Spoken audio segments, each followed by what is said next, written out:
verso de número 26.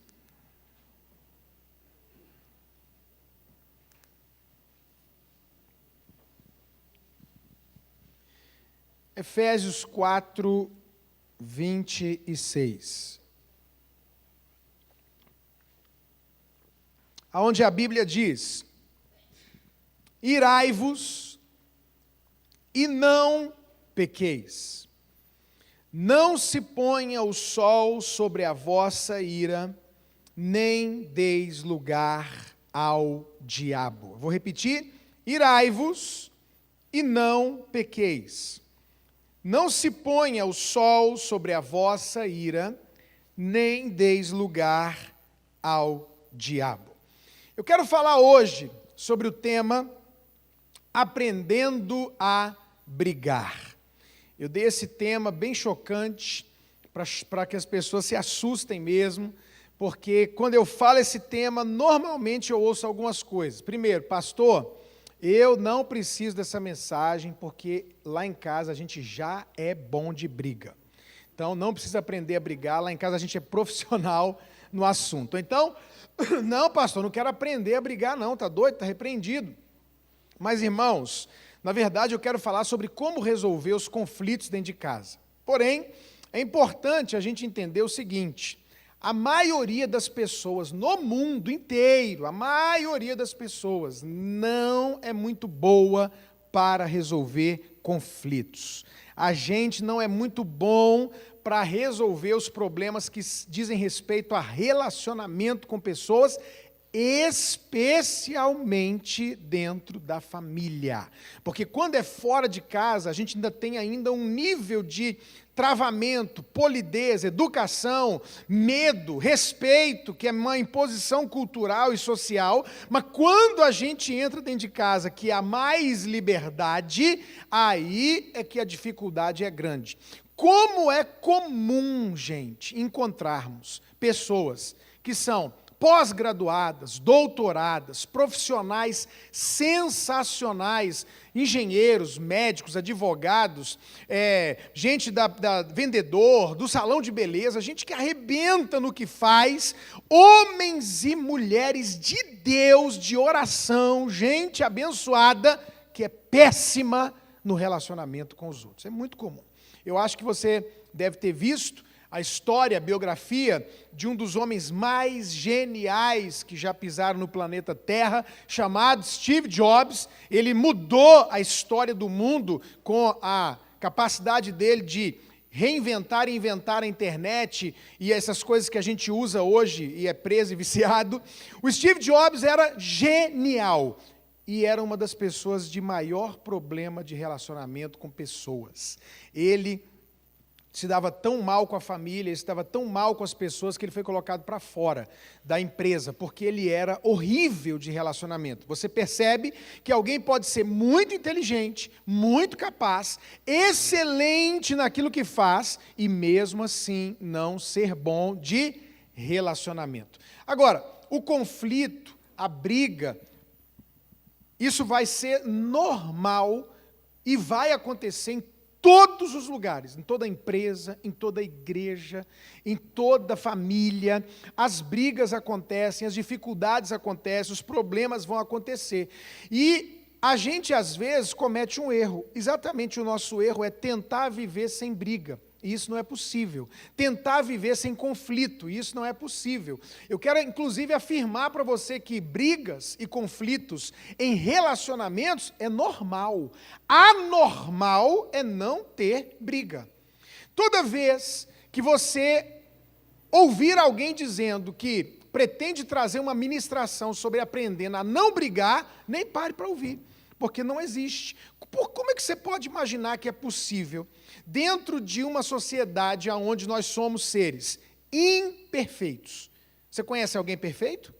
Existe? Não. Todo mundo é o quê? Imperfeito. Além de imperfeitos, nós somos diferentes. Além de imperfeitos e diferentes, nós temos a luta contra o pecado dentro de nós, egoísmo, ira e etc. E você vai me dizer que pessoas imperfeitas, diferentes, e que lutam contra o pecado, ainda tem o Satanás ainda para querer tentar e oprimir a gente, vai conviver em grupo, em sociedade, em família, sem conflito, isso é algo impossível. Você vai ver várias vezes na Bíblia situações de conflito, irmão. Você vai perceber situações horríveis que a gente vai lendo e vai percebendo. Por exemplo, Jesus cuidou de 12. A gente pensa que porque Jesus era o discipulador, o pastor das pessoas, não tinha problema nem defeito. Jesus estava convivendo ali com os 12, ensinando os 12, orando pelos 12, o próprio Deus encarnado ali, e a equipe tinha problema. O Pedro brigava com o povo, o Pedro queria arrancar a orelha do povo, o Pedro perguntava ao Jesus, eu preciso perdoar mais do que 7 vezes? Eu acho que ele já tinha perdoado a 7ª, e ele estava pensando, agora eu vou meter a mão nesse miserável. Jesus falou, não, Pedro, 7 não, 70 vezes 7. 2 discípulos chegam perto de Jesus com a mãe, começa a conversar, quero ficar à direita, quero ficar à esquerda, e aí os outros discípulos ficam brabos, nervosos e reclamam disso. Paulo e Barnabé têm uma briga ministerial tão feia por causa de um discípulo chamado João Marcos, que eles se separam e cada um toma um rumo na vida. Olha aí, irmão, Paulo, apóstolo Paulo, Barnabé, meu Deus, um homem santo, Jesus. E outra coisa, gente, a gente vai vendo essas situações, a Bíblia diz, como um ferro com o ferro se afia, assim o amigo ao seu companheiro, e quando o ferro bate no ferro, sai faísca. Para a gente se afiar como casal, se afinar como família, como igreja, vai ter faísca. Por isso existe a graça, a misericórdia e o perdão. E eu queria começar ainda na introdução dessa mensagem, algo que eu creio que para alguns aqui vai ser libertador, porque para mim foi libertador. Você sabia que ficar com raiva não é pecado? Quem pode dar um glória a Deus por isso aí? Fala para essa pessoa perto de você, fala, ficar com raiva. Fala, inclusive de você, não é pecado. Aleluia, né não, irmão? Graças a Deus que ficar com raiva não é pecado. Você está dirigindo, alguém te fecha no trânsito, você fica com raiva, é pecado? Não, não é pecado. A gente acabou de ler o texto. O que a palavra de Deus diz? Irai-vos. Irai-vos. Vírgula. Só não peque. Ou seja, a ira não é o pecado é o que eu faço com a ira. Fala para o seu marido assim, querido, você está saindo, quando você voltar, traz um extrato de tomate e está faltando ovo. E aí ele chega em casa, você fala, você trouxe o extrato de tomate? E ele faz, esqueci. O que você sente, irmã? Eu sinto tanta alegria, pastor. Eu fico tão empolgada de ver meu marido esquecendo as coisas. É isso que a gente sente? Não é. Você chega para sua esposa e fala, querida, eu estou passando aqui 7h30, em ponto para a gente ir para o jantar. Você vai estar pronta às 7h30? Eu vou. Por favor, se arruma. Começa às 6 da tarde, ou então 2 da tarde, mas termina às 7h30. Aí ele chega em casa e ela diz assim, só mais 5 minutinhos. Você sabe que não vai ser 5 minutinhos. Se ela não se arrumou até agora, você acha que 5 minutos vai resolver? Não vai. E ela atrasou de novo e você fica, nossa, eu amo minha esposa atrasada, é tão delicioso. É tão bom chegar em casa, ter mandado meus filhos lavar a louça e ver a louça toda na pia. Eu fico tão empolgada, pastor, com isso. O quarto bagunçado, irmão, a gente sente raiva. A gente fica irado, a gente fica com raiva quando alguém faz o mal para a gente, xinga a gente, fecha no trânsito, quando alguém esquece de fazer o que cumpriu, a gente fica com raiva quando liga e o outro não atende, a gente tem que falar com ele, sim ou não? A gente fica com raiva. Agora, é pecado ficar com raiva? De jeito nenhum. Jesus ficou com raiva? Ficou. Tem um momento célebre, que todo mundo lembra, quando ele estava repreendendo os cambistas no templo, né? Ô pastor, se Jesus estivesse aqui, ele não ia derrubar a sua banquinha ali, não. O problema, gente, não era vender coisa no templo. Por quê? Porque tinha que vender. As pessoas vinham de toda parte de Israel e elas chegavam ali para sacrificar e elas compravam o pombinho, compravam o sacrifício, compravam algum animal para sacrificar e faziam as trocas. O problema é quando o objetivo do culto vira dinheiro. O problema é quando o objetivo da igreja, ou do pregador, ou do que está fazendo material, a motivação é grana. E a motivação principal tem que ser o reino, abençoar. Então o problema ali não era vender, o problema é que o pessoal estava fazendo da casa de Deus o objetivo único de comércio. E Jesus ficou irado, e Jesus pegou um chicote, e Jesus saiu derrubando as mesas, e ameaçando o povo, e dizendo, aqui não, e ele pecou? Não, porque Jesus nunca pecou, ele ficou com raiva e ele não pecou. É possível ficar irado e não pecar. Teve outro momento que Jesus ficou com raiva também. Jesus, em Marcos 9, chega e pergunta assim, gente, o que está acontecendo aqui? O que foi? E alguém chega e diz, meu filho ficou endemoniado, Jesus. E os teus discípulos não puderam expulsar o demônio. E aí ele vira para os discípulos, irmãos, Jesus, e diz assim, até quando eu vou ter que suportar vocês? Se Jesus fosse pastor de algumas igrejas hoje, não teria muitos membros na igreja. Já pensou se o seu pastor vira para você e fala isso? Até quando eu vou ter que aguentar você? Ah, o pastor foi mal educado, vou para outra igreja. Pois é, Jesus foi duro, na frente de todo mundo. Até quando eu vou ter que suportar vocês? Vocês não são crente coisa nenhuma. Lê lá Marcos 9. E aí ele vai lá e cura o menino e resolve o problema. Ele ficou irado com os discípulos. Pecou? Não pecou. Tem outro momento. Alguém chega para Jesus e diz assim, Jesus, o rei mandou você sair da cidade imediatamente. Sabe qual foi a resposta de Jesus? Fala para aquela raposa, com o presidente da república, com o governador do estado, chamou de raposa. Irmãos, a Bíblia é tão completa, tão linda, que até xingamento bíblico existe. Raça de víbora, raposa, é tudo bíblico. Se você estiver andando num carro, alguém te fechar, você fala, raposa! Não é pecado. Não é não? Jesus chamou a maior autoridade da época de raposa e falou, fala para aquela raposa que eu vou curar hoje, vou curar amanhã e só depois eu vou embora. Então, ficar com raiva não é o problema é o que eu faço depois da raiva, é o que eu faço com a raiva. E eu queria falar de dois tipos de pessoas que a gente provavelmente tem aqui e pouca gente escapa disso. Nós temos dois tipos de gente. Eu vou falar primeiro de um tipo desse lado aqui, depois eu vou para o outro. A gente tem a turma que, quando fica com raiva, explode. E aí é o problema, aí é o pecado. Fiquei com raiva, fiquei chateado, pastor, e essa turma aqui é a turma da explosão. Bum! Eu sei o que é isso, que essa é a minha tendência. Muito trabalhado por Deus e precisando trabalhar ainda muito mais. Essa é a minha luta, irmão, meu temperamento, minha dificuldade. Eu estava agora vindo num voo do Rio de Janeiro, eu fui testado pela 10ª vez, Deus tem me testado demais.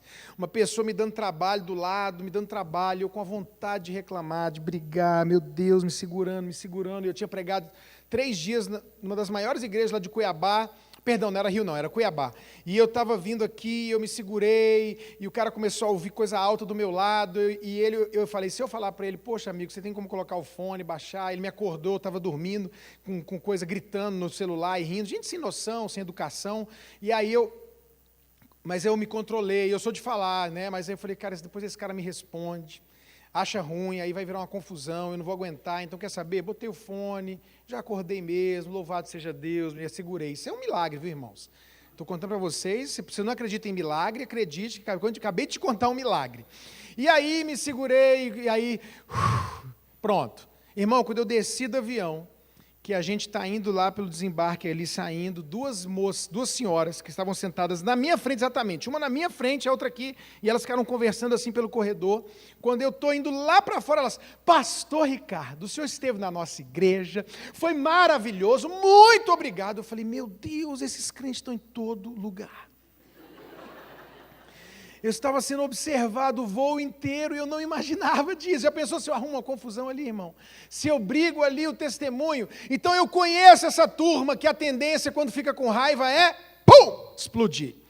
Qual é o problema desse pessoal aqui, gente? Não tem controle, não tem domínio próprio. Se alguém fecha, ele fecha de volta e quer brigar e buzina. Se alguém fala, ele grita, pastor, ninguém mexe comigo não. E as pessoas, irmãos, em volta têm medo, especialmente dentro de casa, porque quando fica nervoso, fala alto. E qual é o problema dessa turma? O que vem de pressão dentro deles, eles soltam. Imagina uma panela de pressão, para explodir, alguém vai lá, dá o último gás, ele arranca a tampa e quem estiver perto, meu filho, caldo quente para cima, ferindo, machucando, assustando quem mora e quem convive com ele. Esse tipo de gente, querendo ou não, sem querer ou não, intencionalmente ou não, acaba manipulando situações, assustando pessoas, né? Aí essa turma que explode peca. Por quê? Porque não tem domínio próprio. Solta a ira toda. Solta a raiva toda. E isso é pecado. Tem um tipo 2 de pessoas, que são as pessoas que aqueles explodem, esses aqui implodem. Imagina uma panela de pressão, onde você trava aquela válvulazinha preta, e você faz alguma coisa com a pessoa e ela não muda a cara, irmão. Eu sei que você talvez até more com alguém assim, pastor, eu queria tanto uma briga boa, mas ele não briga. Eu posso estar na frente dele, falando, reclamando, ele ou ela. Gente que não briga, não discute. Isso parece certo, mas isso é pior do que aquilo ali. Ouça o que eu vou dizer para você, eu trabalho com família há 25 anos. Ouça o que eu vou dizer para você. Ouça o que eu vou dizer para você. Quando você fica com raiva, e as pessoas explosivas, elas acham que quem implode não sente nada. Mas sente. Só que a diferença é que um joga tudo para fora e o outro joga tudo para dentro e trava. Ouça o que eu vou dizer para você. Quando você segura, quando você trava, você está fazendo um mal incalculável para o seu corpo e a sua alma. Quando você trava seus sentimentos, segura, retém, não solta nada, você vai fazer com que aquilo que não saiu exploda em algum lugar. Vai dar mancha no corpo lá no futuro, vai dar gastrite, até câncer pode vir, dependendo do nível de estresse, de trava que você tem. A alma vai sentir, lá na frente começam síndromes, taquicardia, ansiedade. Por quê? Porque é uma pessoa que tomou um caminho, aprendeu a somatizar, travar, guardar, segurar. Então, o maior mal que você pode fazer é para você mesmo, porque você está prejudicando seu corpo e sua alma. Além de, e não é intenção de quem faz isso, mas quem não fala, não se irrita, não demonstra a chateação, sem querer, está enganando quem convive com ele. Então pensa comigo, eu estou casado e eu trato minha esposa bem, ela tem uma cara, uma reação. Trato ela mal, a reação é a mesma. Eu nunca percebo que o que eu estou fazendo ou deixando de fazer prejudica ou irrita minha esposa. Pergunta, casamento está bom para mim? Está ótimo. Minha mulher não reclama, minha mulher não briga. Eu estou achando que está tudo 100%. Ela não dá limites para mim. Isso aqui me chateia. Poxa, essa brincadeira me irrita.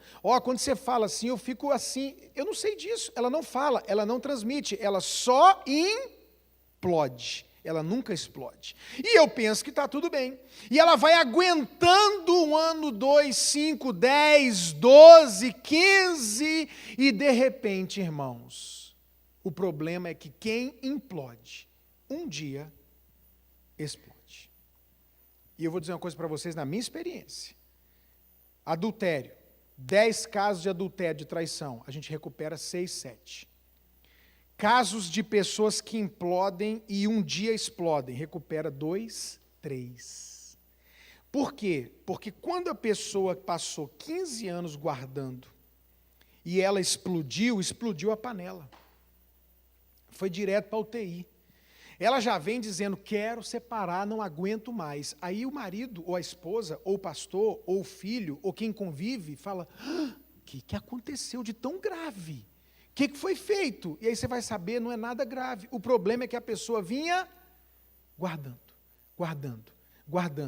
guardando. E agora, uma gota d'água explodiu e a pessoa não quer saber. Irmãos, eu tenho falado brincando, com fundo de verdade, que esse tipo de gente você não é nem de milagre, é de bilagre.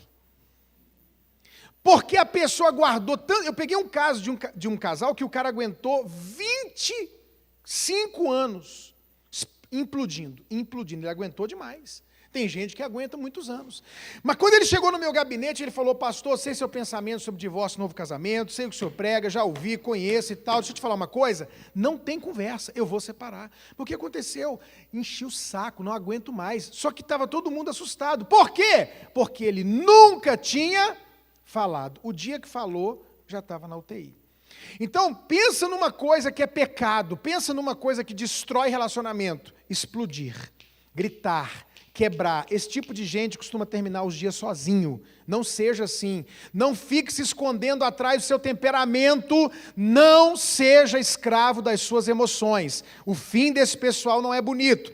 E quem tem esse tipo de atitude acaba destruindo a família e o casamento, mesmo sem querer. Por quê? Porque engana, fazendo todo mundo achar que está tudo bem, nunca pede ajuda para ninguém, nunca conversa com ninguém, nunca expressa que não está gostando. O dia que vai falar é porque já explodiu tudo, não aguenta mais, perdeu tudo. Não faça isso. O que eu tenho que fazer, pastor? Equilíbrio, irmãos.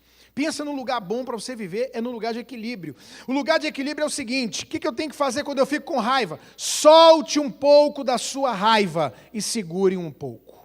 Somos seres emocionais, Deus nos criou assim. Não é propósito de Deus que você trave suas emoções, nem que tenha descontrole de soltar toda a sua emoção. Você tem que ter equilíbrio. Estou com raiva, eu preciso soltar um pouco da minha raiva e travar um pouco da minha raiva. Aquela parte que vai desrespeitar, aquela parte que vai gritar, aquela parte que vai perder o controle, eu tenho que ter controle. Mas segurar tudo de jeito nenhum. Vamos voltar na panela de pressão. Você pode me ajudar só para você não esquecer, porque essas coisas são didáticas. Faz assim com a mão, por favor. Imagina você segurando aquela coisinha preta da panela de pressão. Ô pastor, minha mulher me irritou demais, o que eu faço? Ó, solta um pouco da pressão e guarda. Pastor, meu marido me irritou, o que eu faço? Pouquinho. Eu fui numa igreja, falei, gente, vamos fazer? Aí um cara fez assim, ó. Falei, o que é isso, meu irmão? Ele falou, pastor, é coisa demais que a minha mulher faz. Não pode soltar a raiva toda, tem que ter domínio próprio. Eu solto um pouco e seguro um pouco. Quem entendeu, diga amém. Então vamos fazer isso na prática? Pastor, surgiu uma situação de problema dentro da minha casa. O que eu faço? Primeiro, não fuja do problema. Não fuja do conflito. Você quer ver um grande erro que a gente comete? Não tratar os problemas. Gente que tem dificuldade de conversar, não tem como ter sucesso no casamento, na família, se não aprender a conversar. Você tem capacidade de aprender, você vai aprender em nome de Jesus. Tem que conversar, tem que tratar o problema. Problema só existe com um objetivo, irmão, irmã, para quê? Qual a razão de um problema existir? Qual é? Ser resolvido. Ser resolvido. Deixa eu fazer uma pergunta para vocês, vocês são inteligentes. Se aparecer uma rachadura na parede, ela some? Sozinha? Começar um barulho no seu carro, ele some sozinho? Se rasgar um pedacinho da roupa do sofá e você deixar lá, aquilo ali vai fazer o quê? Vai acontecer o quê com aquele rasgo? Tudo que você não resolve, aumenta e piora. A rachadura, se você não mexer, vai aumentar. O problema no carro, se você não mexer, vai agravar. Se você não costurar imediatamente uma coisinha que rasgou, vai aumentar. Nada que tem problema some, desaparece ou diminui. É óbvio, irmão, todo problema só aumenta. Então pensa comigo, você está casado, você está namorando, você está noivo, você tem um pai, um irmão, um tio, alguém na igreja, rolou um conflito. Rolou um problema, teve um desgaste, olha aqui, ó, ferro bateu no ferro. O que a gente faz? Troco de igrejas, troco de mulher, troco de filho, troco de pai, é isso que a gente faz? Não, eu tenho que resolver. Vai ter conflito, vai ter briga, vai bater o ferro, vai afiar e vai melhorar. Mas enquanto está saindo faísca, eu preciso o quê? Enfrentar e resolver o conflito. Não posso fugir. Qual é a mania, a tendência da maioria das pessoas? Evitar o problema, fugir do problema. Ah, não vou falar sobre isso. Não quero conversar. Não, eu estou com raiva. Vai para um lado, vai para o outro e não trata o problema. Faz de conta que não tem problema. Quantos casais que brigam, gente, passa 2, 3, 4 dias sem conversar. Eu vi um casal contando a história que eles moravam num apartamento de corredor bem curtinho, e eles estavam brigados, e bem na hora que um entrou no corredor, o outro entrou também. Aí eles passaram assim, encostando na parede, para não se encostar um no outro. A gente é engraçado, né, irmão? E aí a gente não trata o problema. Pensa comigo. Eu vou falar de casamento, mas pode ser um irmão, um primo, um tio, um amigo. 1 mês de casado, eu tive uma briga com a minha mulher. Um exemplo. O que eu fiz? Não conversei, não tratei. A gente ficou um dia sem conversar, meio brigado, 2, no terceiro vai voltando a falar e tal, volta ao normal, mas nós não tratamos. Isso aqui não sumiu não, irmão. Isso aqui existe. Só dormiu, só se escondeu e vai crescer e vai ficar maior e pior. Eu podia ter tratado o primeiro problema da minha família, do meu casamento, da briga com a minha filha, com uma Novalgina, com um Tilenol, mas eu não tratei. O que acontece? A próxima vez vai ter que ser anti-inflamatório, e a outra antibiótico, e a outra antibiótico de 3ª geração, e a outra quimioterapia. A coisa só piora. Além disso, eu tive o problema do 1º mês e não resolvi. Aí o que acontece? Eu vou ter o problema do 3º mês. E eu vou ter um outro problema no 9º mês e um outro daqui 2 anos de casado. E se eu não matei aquele problema, eu não só estou deixando aquele problema aumentar, como agora eu tenho aquele, mais aquele, mais aquele, mais aquele e mais esse. E aí eu conheço um monte de gente que se ama, ama o filho, ama a filha, ama o pai, ama a mãe, ama o marido, ama a esposa. Se amam, mas não conseguem ficar junto nem 1 minuto sem brigar. Por quê? Porque há um acúmulo de problemas não resolvidos na história do relacionamento. Vem aumentando, vem somando. Sua vitória não está em ter poucos problemas, sua vitória está em enterrar cada problema que nasce morto. Essa é a sua vitória. Talvez eu, que estou aqui te ensinando, pregando de família, de casais, que tem um casamento que eu considero maravilhoso, eu tenha tido mais problema do que você. A diferença é que eu não tenho nenhum problema quando eu deito na minha cama hoje e digo que ficou para trás. Não resolvi, não conversei e não tratei. Essa é a diferença. Então você precisa aprender a não fugir do problema. É ruim? É desagradável? É cansativo? Mas se aparecer um problema, é para ser resolvido. Outra coisa que eu quero ensinar vocês aqui, bíblico. Isso é Bíblia, a palavra de Deus. É pecado, irmãos, não resolver o problema na hora, no mesmo dia, melhor dizendo. A gente lê um texto agora que diz assim: irai-vos e não pequeis. Qual é a parte final do versículo? Não se ponha o sol sobre a vossa ira. O que significava o pôr do sol naquela cultura? Um novo dia. Eu não posso dormir brigado em hipótese alguma. Se tiver uma briga, eu preciso resolver a briga no mesmo dia. Eu preciso resolver na mesma hora? Não. Não, se eu estou lá na cozinha com a minha mulher, a gente teve uma briga daquela feia, e eu disser para ela, agora não, a melhor coisa que ela faz é me ouvir, irmão.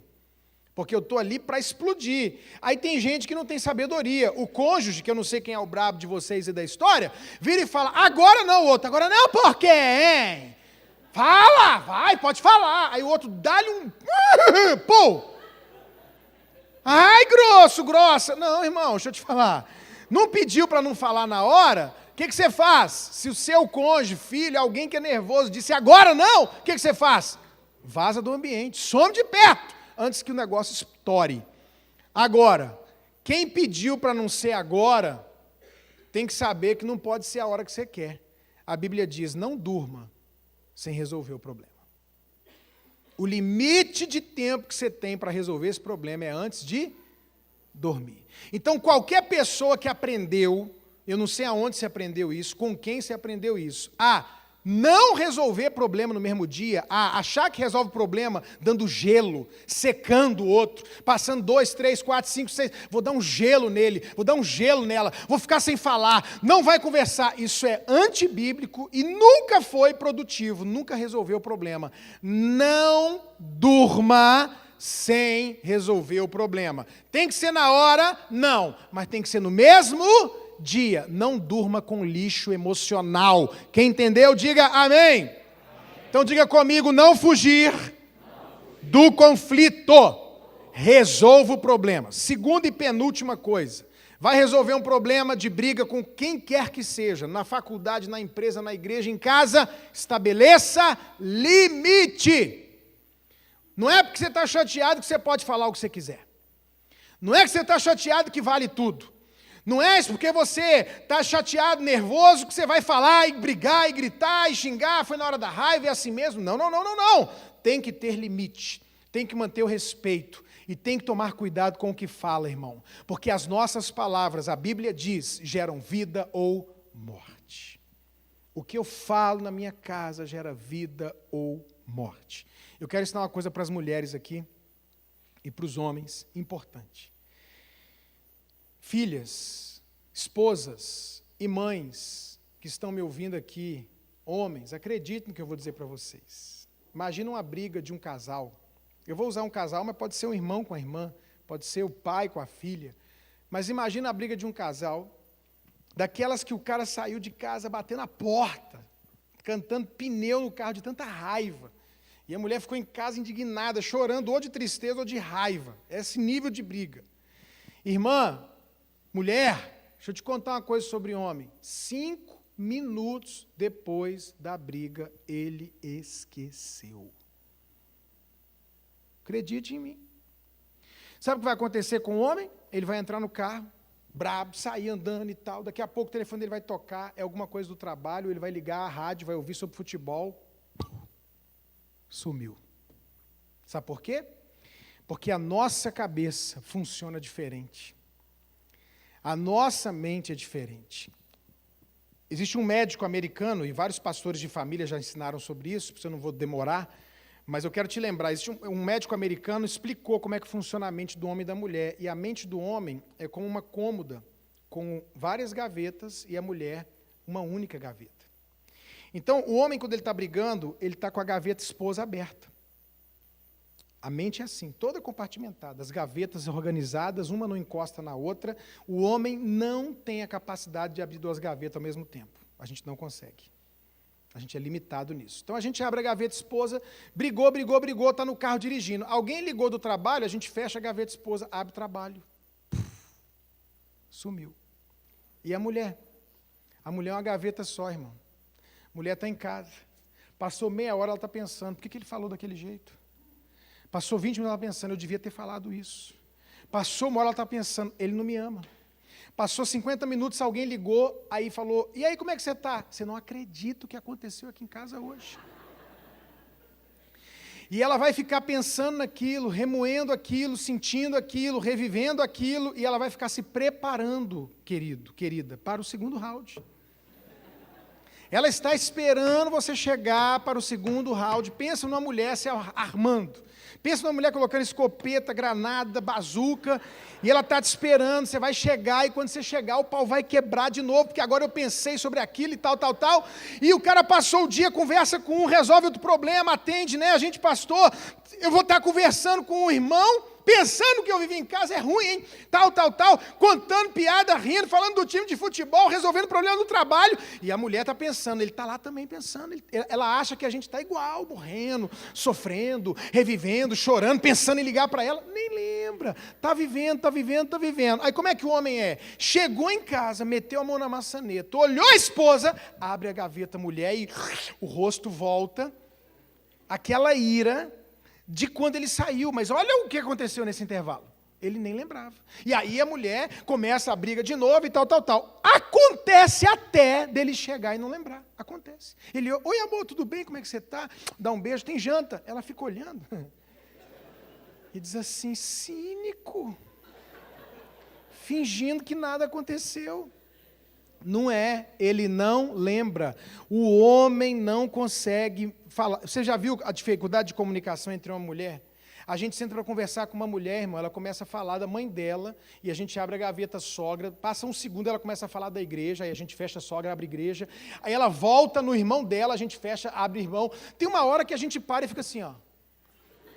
Porque não sabe do que você está falando. Você fala de tanta coisa ao mesmo tempo, e muda de assunto, e vai e vem. A sensação que eu tenho quando estou conversando com a minha filha, com a minha esposa, é que a gente está indo numa direção, elas viram e não dão seta. Pá! E eu continuo. Porque ela muda de assunto, a mulher tem essa capacidade. O homem não consegue, irmão, o homem só consegue falar um assunto de cada vez. E além disso, o homem tem uma gaveta que a mulher não tem, não entende, chama gaveta do nada. O homem tem uma gaveta lá dentro que não tem nada. Toda vez que você vê um homem encostado num carro, num lugar parado assim, ó, ele está na gaveta do nada. Aí a mulher chega e fala, está pensando o quê? Aí ele fala, nada. E ela fala, não é possível. As mulheres acham que tem uma loira dentro daquela gaveta. Não tem, irmã, não tem nada, nada. Você já viu em algum lugar do mundo alguém dizer assim, 30 mulheres saíram para pescar? Não existe. Por quê? Porque uma gosta, 30 não.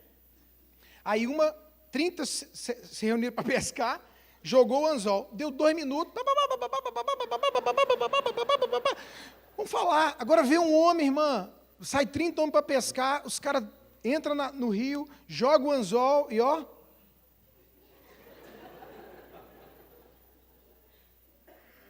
Olha para o cara e fica ali, ó. Nada, nada, nada, nada, nada. Isso é o homem, isso é a mulher. Aí os dois resolvem casar. E não quer ter problema. Não tem jeito, vai ter problema, vai ter dificuldade, vai ter briga. E aí, o camarada e a mulher precisam entender uma coisa. Todos dois têm que ter respeito. Todos dois têm que saber que a palavra tem poder. Mas eu quero falar especialmente com os homens nessa manhã. Irmão, homem, preste atenção. Sua filha, sua mãe, sua esposa, sua irmã, sua amiga, tem uma gaveta só. Tudo que você fala vai para uma única gaveta. Por isso que a mulher tem dificuldade de esquecer. Por isso que a mulher sofre, por isso que a mulher remói. Por isso que ambos têm que tomar cuidado com o que falam, mas o homem tem que ter dobrado cuidado com o que fala. Porque o que você fala para uma mulher entra.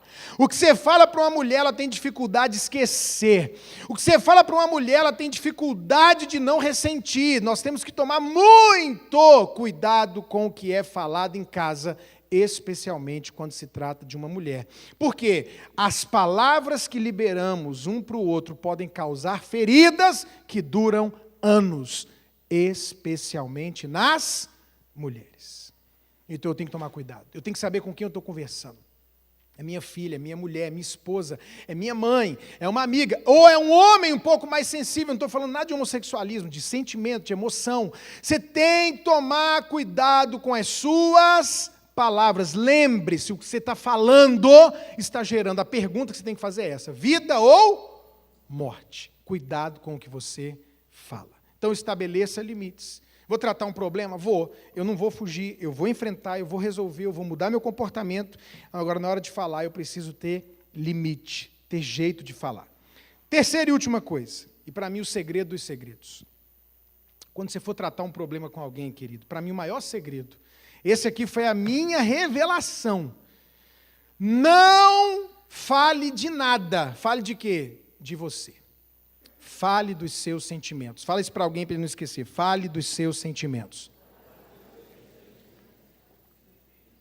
Você quer ser produtivo?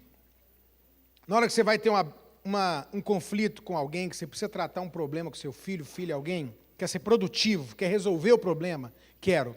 Não fale da pessoa. Você quer resolver o problema? Quero. Não fale da pessoa. Fale de você. Não fale da pessoa, fale do problema. Casei. Recém-casado. Isso aqui é verdade. Isso aqui é o que aconteceu no meu casamento. A situação em si exatamente não, mas o que eu estou te contando acontecia. Vamos imaginar que eu estou num restaurante com a minha esposa, meu sogro e minha sogra, meu pai e minha mãe, meu pastor e minha pastora. Um discípulo. Como que eu era? A gente está jantando e minha esposa falava algo que não devia ter falado. Fazia algo que não devia ter feito. Irmão, eu devolvia a paulada na mesma hora. Pensa num cara que não tem muito problema. Todo mundo tem, mas o meu é pequeno do que pensam de mim. Pensa num cara que não liga muito para o que estão falando, nem pensando de mim, se vão achar que eu sou crente, vão achar que eu não sou, se vão achar que eu vivo bem, eu não estou nem aí. E aí eu tinha esse problema, eu estava sentado no restaurante com ela, alguém falava, eu não tinha a polidez, a educação, o que o 1 de Coríntios, capítulo 13, diz, o amor não se conduz de forma inconveniente. E ficar brigando na frente dos outros, irmãos, é inconveniente. E aí, do jeito que ela vinha, eu, descia a pancada. E a minha esposa, ela é mais calma, mais educada, e ela se fechava, e aí a gente entrava no carro, e ela chorava, por que você fala na frente dos outros? E eu pensava, mas qual o problema seu de falar na frente dos outros? Eu não tenho problema com isso não, e aí, mas o que vão pensar? Eu falei, eu estou nem aí que vão pensar, Maíra, eu quero saber, eu e você, se está bem, se o casamento, o que estão pensando, e a gente discutia, brigava, mas graças a Deus, irmãos, um dia, não demorou, eu li 1 de Coríntios, entendi, Deus falou comigo, e agora eu evoluí, para o nível que a maioria está. Qual é o nível que a maioria está? Estamos na mesma mesa, mesma situação, imagina, e a maioria é assim. Alguém fez uma coisa errada, o outro se trava, mantém a classe, tudo normal, e irmão, quando entra no carro. Assim, vamos fazer o teatrinho? Gente, paz do Senhor. Deus abençoe. Amo vocês. Tchau. As portinhas, plá. Cê é louca! Aí eu fazia isso. Aí a gente entrava, saía do restaurante, todo mundo crente, todo mundo lindo. Quando entrava no carro, irmão, eu que já minha tendência a explodir e eu estava me controlando, imagina, quando entrava no carro, ficava endemoniado. Você está pensando o quê, Maírla? Aí ela virava e dizia, por quê? Eu falava, estou entendendo. Você pediu para não falar na frente dos outros. Eu não falei. Agora você não quer que fale? Não, a gente tem que resolver. Mas eu não entendia, irmãos, uma coisa sobre seres humanos. Nós temos uma dificuldade colossal de assumir erro. Pensa numa coisa difícil, irmão, é você convencer o outro que ele está errado. Pode ter os 7 bilhões de habitantes dizendo, olha, a gente fez uma votação e está achando que você está errado. Ele vai dizer, vocês estão tudo errado e eu estou certo. É incrível como a gente tem isso. É muito difícil você convencer alguém que ele está errado. Fala, quantas vezes você tentou fazer isso? Mostrar para o seu cônjuge, para o seu filho, para a sua filha que eles estavam errados e eles não entendiam. Isso é do ser humano. Agora, vamos dizer que você é muito bom e você conseguiu, que de vez em quando a gente consegue convencer que o outro está errado. Pensa comigo. Quando eu convenço que alguém está errado, a pessoa se sente bem ou mal? Mal. Você já viu alguém que você convenceu que ele está errado e fala, ai, que bom que eu descobri que eu sou... Não. Ele se sente mal. Ele fica com vontade de ficar perto ou longe de você? Longe. Você cria vínculo ou você cria separação? Separação. Então, estou na mesa. Meu filho está na mesa comigo. Meu filho está falando errado comigo. O que a gente faz? Impõe. Cala a boca. Moleque. Tarará. E aí o menino fica chateado, o clima pesa na mesa, uma irmã fica do lado do irmão e não a seu favor, a mãe fica meio assim, você fica mais nervoso ainda porque realmente o moleque está errado, realmente você está certo, e agora ele não aceita, levanta, sai, você ainda fala, tá vendo? O menino está errado, ainda não me ouve. O que você resolveu de problema? Nada. Você perdeu seu filho, você afastou seu filho, e você está certo, e ele está errado. E eu descobri, irmão, que o segredo do sucesso é não falar da pessoa, é falar de mim. É não falar da pessoa, é falar do problema. Eu estava no segundo nível de crescimento e não tinha resolvido o problema. Entrei no nível 3, aleluia. Terceira situação do jantar, hipotética. Minha mulher fez errado. Eu entrei no carro com ela. O que eu faço? Estou com raiva? Estou com raiva. Posso liberar um pouco da minha raiva? Posso, eu posso. Você sabe quando o outro que você convive com ele está com raiva? Sabe, irmão. A cara, o olho, a voz, fala. Minha esposa diz que quando eu estou com raiva, eu chamo ela de Maírla, que é o nome dela. Eu falo, Maírla.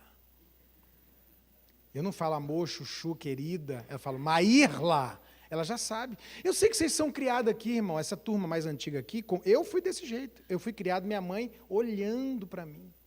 Os olhos da minha mãe falavam tanto. Irmão. Frases e frases eu lia quando ela me olhava.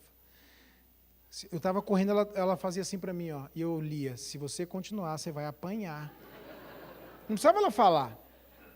Eu sabia o que ela estava dizendo, eu parava na hora. Ou então, se ela dissesse com os olhos, você já está morto, aí que eu terminava de... Entendeu? Então, olha aqui, ó. Entrei no carro, Maírla, o que foi aquilo na mesa? Psst, eu vou falar de quê? Primeiro, do problema. Eu não vou falar dela. O que a gente faz? Você não tem jeito. Maldição, morte, falei da pessoa. Você é grosso, maldição, morte, falei da pessoa. Você é bocuda, maldição, morte, filho da pessoa. Você está vendo que você não posso falar da pessoa. Vou falar do problema. Querida, a gente estava jantando e você fez, aí eu falo o que aconteceu. Problema. E aí o segundo passo, esse é o segredo. Eu não falo dela, eu falo de mim. Ô, meu amor, quando você fala daquele jeito comigo na frente dos outros, eu me sinto desrespeitado. O que eu estou fazendo? Eu gerei numa pessoa que me ama e que vive comigo e quer ver bem o seguinte: esse tipo de posicionamento que você tem me faz me sentir desrespeitado. O que vai dar vontade nela de fazer? De resolver. Deixa eu dar um exemplo aqui para você entender. Faz de conta que eu sou o pastor da igreja. Vocês são batistas, tem dia do pastor aqui. Segundo domingo de junho, comemora não? Segundo domingo de junho, dia do pastor, viu, gente? É o dia de dar presente, oferta, levar para comer. Segundo domingo de junho. Segundo domingo de junho, dia do pastor. Dia do pastor, que inclusive eles devem estar muito magoados, que é o que eu vou fazer agora, falar, que ninguém comemorou. Ninguém lembrou do dia do pastor, meu Deus. Dia das mães, dia dos pais, dia de todo mundo. Dia do pastor também. Dia do pastor, do segundo domingo de junho, o pastor chegou aqui. Ainda mais agora que eu falei, está em cima, na expectativa, né? E aí o pastorzão chegou para pregar aqui, gente, vamos abrir. Ele está pensando, cara, quem vai me levar para jantar? Que presente eu vou ganhar? Quanto oferta? Qual camisa? Qual calça? Qual sapato? Aleluia, Deus é bom. Aí ele vai, prega, termina de pregar, irmão, ninguém lembra do dia do pastor. Como é que o pastor fica? Se fosse eu, naquela época, brabo, no domingo seguinte, sem sabedoria, eu ia chegar e falar assim: vocês são a igrejinha sem vergonha mesmo, hein? Meu irmão, mas eu ia bater, eu ia falar, vocês não têm consideração, vocês, aí o que acontece, irmão? Se eu começar a falar isso com a minha igreja, imagina que eu estou falando isso com você, vocês, foi o segundo domingo de junho, o pastor Ricardo ainda veio aqui, ainda avisou, e ninguém lembrou, ninguém deu um parabéns, miserável pastor, que ora por mim, que me aconselha, ninguém fez nada, irmão, isso é uma igreja que eu ia detonar. O que eu consigo com isso? Gente com raiva, gente nervosa, gente que fala, vou sair dessa igreja, o que o pastor está pensando e tudo mais. Agora, vamos imaginar eu chegando aqui dizendo assim, no domingo seguinte, gente, boa noite, bom dia, Pai Senhor, tudo bem? Tudo bem. Abra a sua Bíblia no Salmo 33, no Salmo 29, vamos ler a palavra. Mas antes de pregar, irmãos, agora imagina que eu sou seu pastor. Eu queria só falar uma coisa sobre o domingo passado. Gente, domingo passado foi dia do pastor. E vocês acreditam que ninguém lembrou? Ninguém lembrou, irmãos, eu me senti tão mal. Eu me senti o pior pastor do Paraná. Eu senti que eu não sou amado na igreja. Sinceramente, eu quero dizer para vocês, estou abrindo meu coração. Eu senti que essa igreja não me ama, porque ninguém lembrou de mim. Pergunto, do jeito que eu estou falando com você, o que dá vontade de você de fazer? Terminar o culto e falar, pastor, me perdoa. Sim ou não? Sim, me perdoa, pastor, pelo amor de Deus, eu esqueci, não era costume. Quando eu falo o que eu senti, eu gero conexão. Ô minha filha, por que você está falando assim com o papai? O papai está ficando triste. Você quer o papai triste, princesa? O jeito que você está falando comigo está me entristecendo, estou ficando triste. É esse o objetivo? Não, pai, a pessoa acorda. Não. Meu filho, na mesa, você está falando de um jeito comigo, cara, que eu estou me sentindo desrespeitado. Seu objetivo é esse? Agora, também, se o menino falar, irmão, eu não tenho pregação para isso. Aí, irmão, alguém segura nós entre a mesa e a criatura que enfrenta, né? Mas na maioria das vezes é o problema emocional, não é real de rebeldia, de quero te matar, quero te enfrentar. Quando eu falo o que você está gerando em mim, eu gero em você o desejo de consertar. E o meu objetivo, irmão, não é estar certo e provar que eu estou certo e que você está errado, porque toda vez que você consegue provar que alguém está errado, você, mesmo sem querer, diminui a pessoa e se sobressai. Você está errado, eu estou certo. E ninguém se sente bem com isso, irmão. Ninguém se sente bem. Eu perco, eu afasto, posso sair, todo mundo sabendo que eu estou certo, mas eu perdi relacionamentos, perdi dentro da minha casa. Eu prefiro dizer para eles, gente, o que vocês estão fazendo está gerando isso em mim. E eu queria saber se esse é o objetivo de vocês. Igreja, vocês querem que eu me sinta alguém desonrado, desamado? Porque se é esse o caso, vamos colocar outro pastor aqui. Mas, que isso, pastor, está repreendido, toma aqui o presente, vou te levar para comer, me ajuda. Vou anotar. Por quê, irmão? Porque eu não cheguei em você te acusando que você esqueceu meu aniversário. Mas eu falei, poxa, eu tenho tanta consideração por você, foi meu aniversário e você não lembrou. O que você faz na hora? Puxa, foi mal. Me perdoa, desculpa! E não, mas... Não é, tá entendendo? Agora você chega, você, hein, amigo da onça, você não é amigo de ninguém, e começa a falar, a pessoa se trava, a pessoa se fecha, a pessoa se defende, a pessoa ataca. Cuidado com a forma como você fala, porque você pode sair com razão, certo, ou com a situação resolvida. Não fale da pessoa, fale de você. Meu filho está me dando dor de cabeça, pastor. Aí ele chega em casa e fala, aqueles meninos que você anda, vagabundo, você... Senta seu menino. Fala, meu filho, senta aqui. Deixa eu te falar uma coisa, eu te amo, isso é importante. Toda vez que você sai com aquele menino, eu fico desesperada. Meu filho, eu sinto que você não está me respeitando, não está me ouvindo. Sabe o que eu sinto? Que você ama mais ele do que me ama. Que isso, mãe? É o que eu sinto. Isso aconteceu com uma mãe na minha igreja, ela começou a chorar, o menino, para mãe, estou te falando o que eu sinto, meu filho. Toda vez que seu pai saiu de casa, separou, depois disso você começou a andar com esse tipo de gente, e isso está me ferindo, me machucando, me desesperando. Irmão, acabou o problema. Acabou o problema. Ela parou de gritar, de acusar e de xingar, e ela começou a falar dos sentimentos dela. Fale para as pessoas como você se sente, o que está acontecendo, e você vai ver uma mudança de resolução dos problemas. Quem entendeu, diga amém. Diga assim comigo, não fugir do problema, estabelecer limites e falar dos meus sentimentos. Fica de pé para a gente fazer uma oração.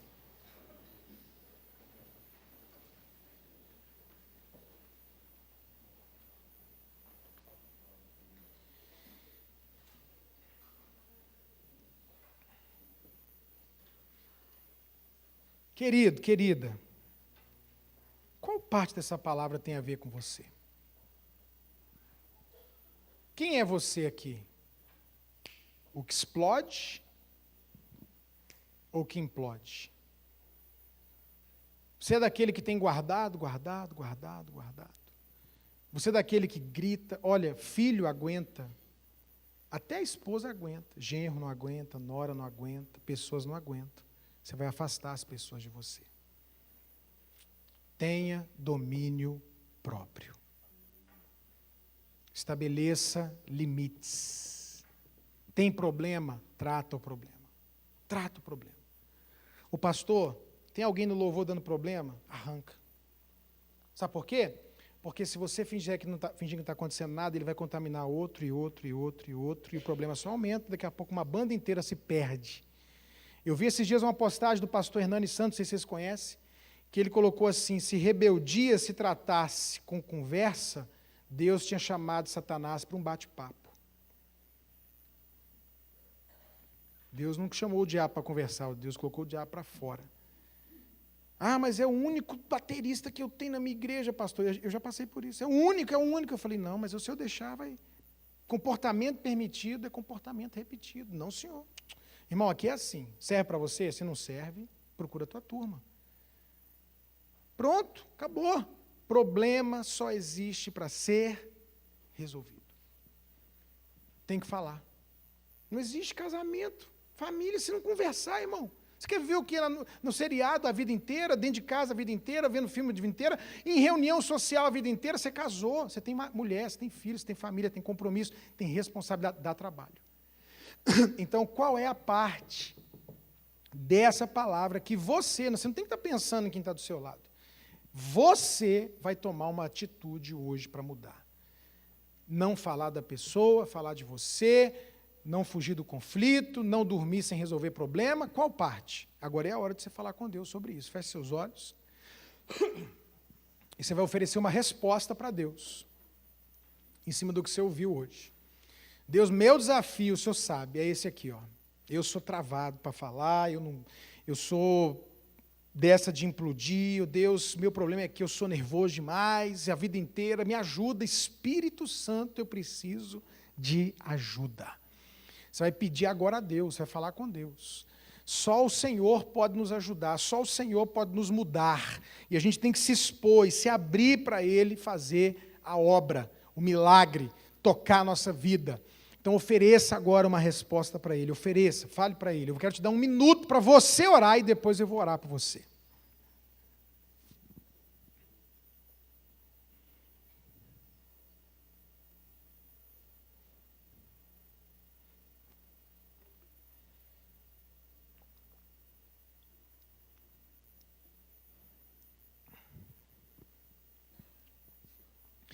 Obrigado, Jesus, por essa manhã.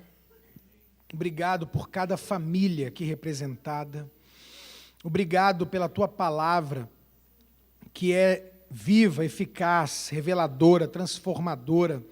Nós não queremos dar lugar ao diabo. Nós não queremos, Senhor, pecar quando ficarmos com raiva. Nós queremos viver aquilo que a Tua palavra promete, domínio próprio.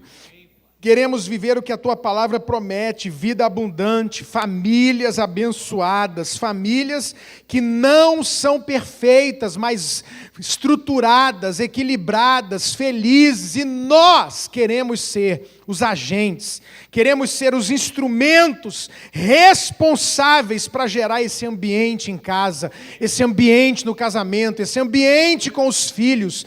Ajuda-nos, Senhor, a recuperar o que perdemos, a recuperar o tempo perdido, a aprender como conversar e como resolver os conflitos na igreja, em casa, no trabalho, com os amigos, com a família, com a esposa, com o marido. Senhor, no nome de Jesus, nos ajuda a não perder essa palavra, nos ajuda a não esquecer essa palavra, nos ajuda, Deus, a lembrar e a colocar em prática para ver mudanças, resultado e alcançarmos, meu Deus, a bênção de ter famílias de sucesso, famílias abençoadas. É o que nós declaramos e é o que nós liberamos sobre o teu povo nesta manhã, pelo poder do nome de Jesus. Se você recebe, dá um glória a Deus.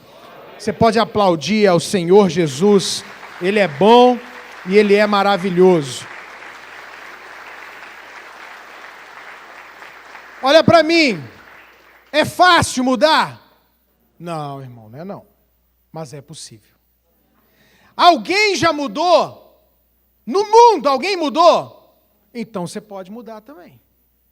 Ô pastor, e quando eu começar a fazer e estiver fazendo errado? Para tudo, já fiz isso. Gente, perdão, pesei o clima. Peraí, deixa eu rebobinar. Até brinco, eu vi uma vez o Jim Carrey num filme, né? Até brinco, falo, peraí. Deixa eu voltar, peraí, deixa eu falar do jeito certo. Falei errado, pastor, brigou. Pede perdão, recomeça, tenta, você vai vencer. Jesus tem todo o interesse em te ajudar a ter um ambiente familiar gostoso, modelo, referência, abençoado. Amém? Não desista, continue tentando, vai fazendo, Deus vai te dar a vitória.